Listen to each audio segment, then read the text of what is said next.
Shalom. This week I decided to do something a little bit different. Rather than just writing a message and posting it in our Shabbat flyer, I thought I would record it and therefore have a little bit of interaction with you, just as like we do each day in our morning and evening services. Now, this past week, I sat with my children and binge-watched season 3 of Fauda. Now, one of the episodes is about a team of commandos who find themselves in an ambush situation in Gaza while trying desperately to locate and extricate a young man and his girlfriend. They had been kidnapped. They tried desperately to save them. The young man was able to escape, and the commandos tracked him down and were on their way to get him when sadly he was murdered. Now, watching that story unfold, I was reminded of a true story that I had heard many years ago while in school in Israel concerning Yom HaZikaron. It was January the 16th, 1948, in pre-state Israel. A convoy of 38 men had been dispatched by the Haganah to deliver much-needed supplies to 4 blockaded kibbutzim that were in dire need of food, of medication, of ammunition after being in siege for several months. A group of 38 promising university students were sent on this very daring mission. Shortly after departing their military post, one of the young men sprained his ankle and became injured to the point that he couldn't continue. 2 of his friends escorted him back to base, leaving 35 to continue on their mission. The 35 young men were discovered by 2 Arab women who unfortunately went to the local authorities, and after a night of being surrounded, they were ambushed and the 35 were brutally slaughtered.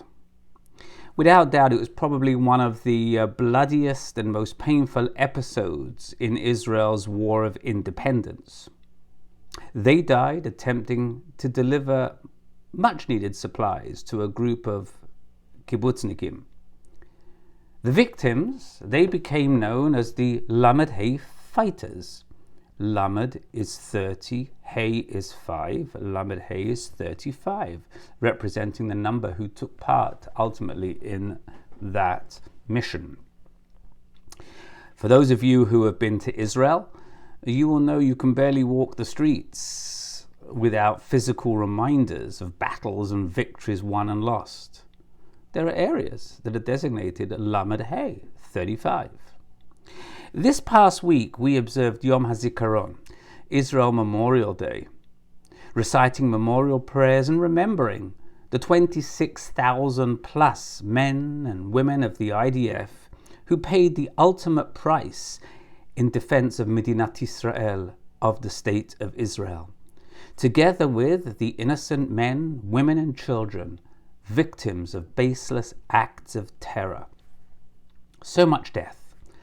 And like the distraught mother of the slain teen in the Fauda series, the question that begs to be answered is, how does one function and re-establish life after all this death?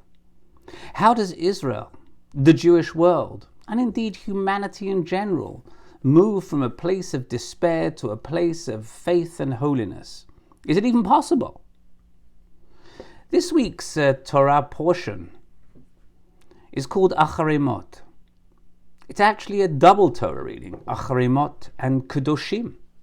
Acharei Mot is literally translated after death. Its name is derived from the tragic death of the sons of Aaron, who at the conclusion of last week's Torah reading were consumed by fire after offering an unauthorized sacrifice to God. The Torah tells of Aaron's response when learning of his son's deaths. It says, Vayidom Aharon, and Aaron remained silent. It is believed that he was unable to proceed with his regular practices and his rituals. He needed time to feel despair, to dwell in the darkness of grief. This week's Torah reading is about picking up the pieces of Aaron's broken life and figuring out how to put them back together and continue living. After the loss of his sons, Aaron's life will never be the same. What is strange to note is that the Torah reading switches gear. It doesn't remain in that theme. We learn that God continues by giving Aaron and the Israelite people laws of morality, laws of taking care of the stranger, laws of how to rid oneself of personal and communal sin, warnings about sexual immorality, laws about keeping Shabbat. It's confusing.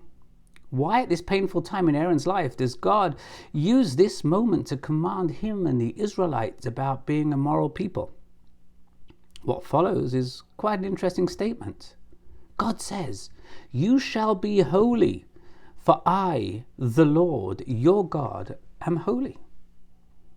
God implies that life is challenging and will be filled with moments that you might wish would have never happened. And because of these encounters, your life will never be the same. And yet, nonetheless, you must strive to attain holiness. Don't try to return to your old way of life.